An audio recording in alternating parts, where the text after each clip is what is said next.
वो यहीं पर कहीं पर ही होना चाहिए, क्योंकि कुछ समय पहले जब वह अपने शरीर के अंदर नहीं था तो उसके दोस्तों ने उसे बताया था कि एक आत्मा उसके शरीर के अंदर घुसी थी। और विपिन जानता था कि वह आत्मा कोई और नहीं, वह किंगटियन सम्राट था, क्योंकि किंगटियन सम्राट का उसके शरीर के अंदर आना और अचानक से भयानक के दूसरे शरीर का इस तरह से यहाँ पर आ जाना, ये दोनों चीजें एक दूसरे के साथ मिलती थी। लगता है उस बंदे के अंदर अभी तक भी दम है जो वो यहाँ पर है। उसके बाद में विपिन मन ही मन में सोचता है और उसके साथ में ही वह अपने आसपास के एरिया को छानबीन करना शुरू कर देता है। इसी साथ में जल्दी से उसने अपनी आत्मा को अब तो तुम यहाँ पर हो। विपिन ने जैसे अपनी आत्मा को और ज्यादा शक्तिशाली किया, अचानक से उसने देखा कि किंगटियन सम्राट एक जगह पर छुपा हुआ था। वह अभी उसके पूरे शरीर के अंदर तो घूम सकता था, हालांकि वह अभी तक भी स्वर्ग की एनर्जी के साथ में उसके दिमाग तक नहीं पहुंच पाया था। उसके साथ में जल्दी से उसने अपनी साफ एनर्जी के साथ में उस किंगटियन सम्राट की तरफ भेज दिया और चेन बनाकर उसको वहीं पर ही बांध दिया। वह एनर्जी इतनी ज्यादा शक्तिशाली थी कि किंगटियन सम्राट जैसे ही बंधा उसके साथ में उसको दर्द होने लगा था। धीरे धीरे विपिन को महसूस होने लगा कि उस सम्राट का जो शक्ति थी वह धीरे धीरे कम होने लगी थी। और वहीं दूसरी तरफ जो उस विशाल सुरंग के अंदर जो आंख थी वह धीरे धीरे अब धुंधली होने लगी थी। तो तुमने इस बार तो खोज लिया है। खैर इस बार तुम बच गए हो, लेकिन अगली बार तुम मेरे से संभल कर रहना। मैं तुम्हें अगली बार जब पकड़ूंगा ना तो डायरेक्ट अपने मुंह के अंदर डालकर चबा चबा कर खा जाऊंगा।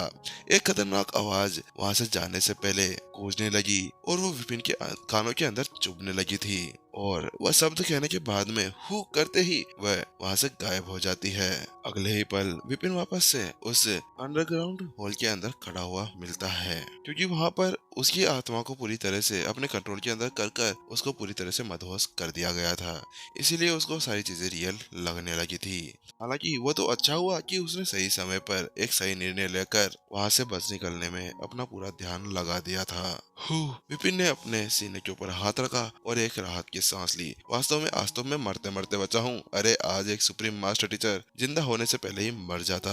विपिन अपने दिल को शांत करने की कोशिश कर रहा था, हालांकि वह इतना ज्यादा डरा हुआ था कि उसका दिल तो अभी ऐसे बोल रहा था, अरे भाई तुझे शांत होना है तो हो जा, मुझे थोड़ी देर चैन की सांस तो लेने दे। इतनी मुश्किल से तो मैं वहाँ से बच कर निकला हूँ। मास्टर मास्टर मुझे माफ कर दीजिएगा, मैं आपकी उस समय कोई भी मदद नहीं कर सका, क्योंकि अगर मैं वहाँ पर आपकी मदद करने की कोशिश करता तो उसके बाद में उस दूसरी बॉडी को मेरे बारे में पता चल जाता और मेरा राज यहाँ पर उजागर हो जाता, जिसके बाद में आपके ऊपर बहुत सी संकट आ जाते।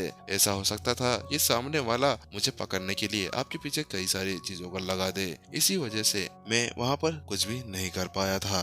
उस समय भयानक स्वर्ग की गोल्डन बुक के अंदर छुपा हुआ था। इसी वजह से उसका किलिंग ऑरा और उसको सेंस करने वाली सारी चीजें बंद हो चुकी थी। इसी वजह से सामने वाले को ये नहीं पता चला था कि वहाँ पर एक और भयानक हाजिर था। कोई बात नहीं, मैं समझता हूँ दोस्त, तुम मेरे दोस्त हो, तुम इसकी चिंता मत करो, मेरे को इस सब के बारे में सब कुछ पता है। विपिन ने सिर हिलाते हुए उसे सांत्वना दी, कि वो जानता था कि वास्तव में उस गोल्डन बुक ने उसकी यहाँ पर मदद की थी। वो वहाँ पर अंदर छुपा हुआ भी था और सामने वाले को उसके बारे में कुछ पता भी नहीं चला था। कि अगर दूसरे भयानक को इसके बारे में कुछ भी पता चल जाता तो उसके बाद में उसके ऊपर तो एक खतरनाक आपदा ही आ जाती। और इसके अलावा भयानक और विपिन अभी इस हद तक तैयार नहीं हुए थे कि वह इतने ज्यादा शक्तिशाली राक्षस से सामना कर सके। इसके अलावा विपिन के बहुत से फायदा भी थे, जैसे कि अगर कहीं पे भी उसको उसकी सेकेंड बॉडी के साथ में लड़ना हुआ तो पहले वह खुद से लड़ सकता था। हालांकि अगर वह उससे नहीं निपट पाता तो फिर वह वहाँ पर भयानक का सहारा भी ले सकता था, जहाँ पर किसी को कुछ भी नहीं पता चलता। विपिन ने उसे पूछा, क्या तुमसे मैं पूछ सकता हूँ कि आखिरकार क्या तुम उसके साथ में लड़ सकते हो? विपिन की बात सुनने के बाद में भयानक चुप हो जाता है और झिझकने के बाद में उसने कहा, नहीं नहीं मास्टर, ऐसा कुछ भी नहीं है, मैं उसके साथ में अभी नहीं लड़ सकता, क्योंकि वास्तव में वो अभी पता नहीं कौन से लेवल के ऊपर पहुंच चुका है। हालांकि अगर मैं अभी यहाँ पर उस किंगटेन सम्राट की आत्मा को खा लेता हूँ ना तो मुझे यकीन है कि मैं अभी संत लेवल स्टेज 6 के ऊपर पहुंच जाऊंगा। या किंगटेन सम्राट की आत्मा को खाओगे? विपिन थोड़ा सा भौचक्का रह गया था और उसने कुछ सोचने के बाद में कहा, तुम उसको खा सकते हो, लेकिन अभी नहीं, मुझे उससे अभी कुछ बातें करनी है और मुझे उससे कई सारी चीजें जाननी भी है, क्योंकि विपिन जानता था कि उसके पास में आत्मज्ञानियों की वह टेक्निक्स पड़ी हुई थी जिसको उसकी जरूरत थी, क्योंकि अभी स्वर्गीय साफ एनर्जी के साथ में फंसाए जाने के बाद में उसको बांधे रखने में कोई भी परेशानी नहीं होने वाली थी, जिसके बाद में वह कहीं पे भी बचकर नहीं जाता। प्रिंसिपल विपिन, जब विपिन वहाँ पर अभी उस काली सुरंग के सामने बैठा हुआ था तो वह देखने से ऐसा लग रहा था कि वह कई सारा समय हो गया होगा।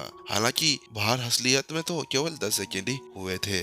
उसने आंखें खोली तो उसने देखा कि अभी आदर्श उसको चिंता भरी हुई निगाहों के साथ में देख रहा था। उसको देखने के बाद विपिन ने कहा, अरे अरे हेड आदर्श, आपको चिंता करने की कोई भी जरूरत नहीं है, मैं बिल्कुल ठीक हूँ। और हाँ, आप जल्दी से सभी मास्टर टीचर्स को कह दीजिए कि इस वेदी को अपने मास्टर टीचर अकेडमी पवेलियन के अंदर ले जाए, क्योंकि उसके बाद में मुख्यालय से जो भी आएगा ना उसको हमें ये सौंप देना है और फिर वह आगे की सारी छानबीन कर लेंगे, विपिन ने बताया। उसके बाद में कुछ आदेश जारी करने के बाद में सभी अब वापस से उस भूमिगत कक्ष से बाहर निकल आते हैं और वह नवोदित के घर की तरफ आ जाते हैं। वहाँ पर आने के बाद में फिर से विपिन ने आई ऑफ इनसाइट एक्टिवेट की और फिर से आसपास के क्षेत्र को फिर से छानबीन करने लगा। वह अभी एक दिशा की पहचान कर रहा था। उस दिशा की पहचान करने में उसको ज्यादा समय नहीं लगा। नवोदित का घर अभी रोसा सिटी के उच्च इलाके के अंदर स्थित था। उसके बाद में विपिन ने आदर्श से कहा, हेड आदर्श, आप सभी मास्टर टीचर्स को वापस भेज दीजिए और आप मेरे साथ में आइए। उसके बाद में वह और आदर्श दोनों के दोनों जल्दी से उस सिटी से बाहर निकलने लगे। जल्द ही वह अब उस सिटी के बाहर पहुंच जाते हैं। कुछ दूर जाने के बाद में वह एक घने जंगल के अंदर पहुंच जाते हैं। हालांकि कुछ किलोमीटर का सफर पार करने के बाद में अचानक से उसके सामने एक बिल्डिंग आ जाती है। यह रहा, हमें मिल चुका है। लेकिन वास्तव में मैंने कभी भी नहीं सोचा था कि ये और वो इतना ज्यादा दूर होगा, क्योंकि कुछ समय पहले विपिन ने ऐसा सोचा था कि जो दोनों वेदी की दूरी होगी ना वह आसपास में कहीं होगी। हालांकि उस नवोदित के घर से और यहाँ की दूरी कुछ किलोमीटर की दूरी के ऊपर थी। वास्तव में मेरी आत्मा को इतनी दूर खींचने के लिए भयानक की उस दूसरी बॉडी के अंदर बहुत ही ज्यादा भयानक शक्ति भरी हुई है। उसके बाद में वह उस हॉल के अंदर घूमने लगता है और आसपास घूमने के बाद में वह उस जगह पर पहुंच जाता है जहाँ पर उसने उस स्टोरी रिंग को रखा था। वहीं दूसरी ओर विपिन को उस स्टोरी रिंग को उठाते हुए देखकर आदर्श पूरी तरह से हैरान रह गया था। उसको समझ नहीं आ रहा था कि आखिरकार प्रिंसिपल विपिन कर क्या रहे थे। उसने अपनी आंखें सिकोड़ी और विपिन को देखने लगा। हालांकि अगले ही पल विपिन ने उस स्टोरी रिंग के अंदर से एक सील को हटा दिया और उसको हटाने के बाद में उसके अंदर से एक बॉडी बाहर निकाल ली। उसको सामने देख करते ही विपिन आदर्श पूरी तरह से उछल पड़ता है। ये क्या है? ये आखिरकार ये रेयांश यहाँ पर क्या कर रहा है? क्योंकि अभी सामने रेयांश पड़ा हुआ था, लेकिन कुछ समय पहले रेयांश तो खुद ने ही सुसाइड कर लिया था। तो आखिरकार ये यहाँ पर क्या कर रहा है? इसके अलावा मैंने मास्टर टीचर पवेलियन के अंदर उसकी बॉडी को भेज दिया था, तो आखिरकार ये लाश और वन रेयांश कैसे मिलता जुलता है? हालांकि वहीं दूसरी तरफ उसने एक और चीज महसूस की, क्योंकि उसके शरीर के अंदर से एक बहुत ही ज्यादा खतरनाक औरा बाहर निकल रहा था। आदर्श को इस तरह से चौंकते हुए देखकर विपिन ने उससे कहा, ये रेयांश का दूसरा भेष है। और अगर मैं आपको इसकी पहचान बताऊं ना तो ये कौन है? ये असली सम्राट है इंडियन वंश का। उसके बाद में विपिन ने उसके शरीर के ऊपर एक टेप किया, जिसके साथ में अचानक से उसकी जो बॉडी थी ना धीरे धीरे बढ़ने लगी और 2 मीटर से अधिक हो गई। अचानक से उसका जो बॉडी शेप था वो धीरे धीरे चेंज होने लगा। ये तो एक दानव है, आखिरकार ये यहाँ पर कैसे आ गया? आदर्श की आंखें सदमे से अब सिकुड़ने लगी थी। हाँ हेड आदर्श, ये वास्तव में एक राक्षस है और एक सम्राट भी। क्या किंगटियन वंश का सम्राट? आप क्या उनकी बात कर रहे हो? 10 राजाओं के ऊपर का ये एकमात्र सम्राट। हाँ, ये वही है। उन बातों को सुनने के बाद में आदर्श अभी विश्वास नहीं कर पा रहा था कि उसके सामने क्या चल रहा था। कि ऐसा कैसे हो सकता है? आखिरकार कैसे एक सम्राट हमारे बीच में रहा है और उसके बाद में मैं उसको नहीं जान पाया। विपिन ने देखा कि आदर्श अब अपने आप को ही बहुत ज्यादा गलत समझ रहा था। इसी वजह से उसने उसको समझाने की सोची और उसने कहा, हेड आदर्श, आपको ऐसा कुछ भी सोचने की जरूरत नहीं है, बात कुछ ऐसी है। इसके साथ में विपिन ने वह सब कुछ बातें बता दी जो उसको उस सम्राट के बारे में पता थी। अभी विपिन आदर्श को एक के बाद में एक झटका देते जा रहा था। एक और बात का खुलासा होते हुए देखकर आदर्श के होंठ डरावने रूप से कांपने लगे थे। ये सोचते हुए कि कैसे एक सम्राट ने इतने ज्यादा वर्षों के अंदर अपनी आत्मा का एक और रिबॉर्न कर लिया था।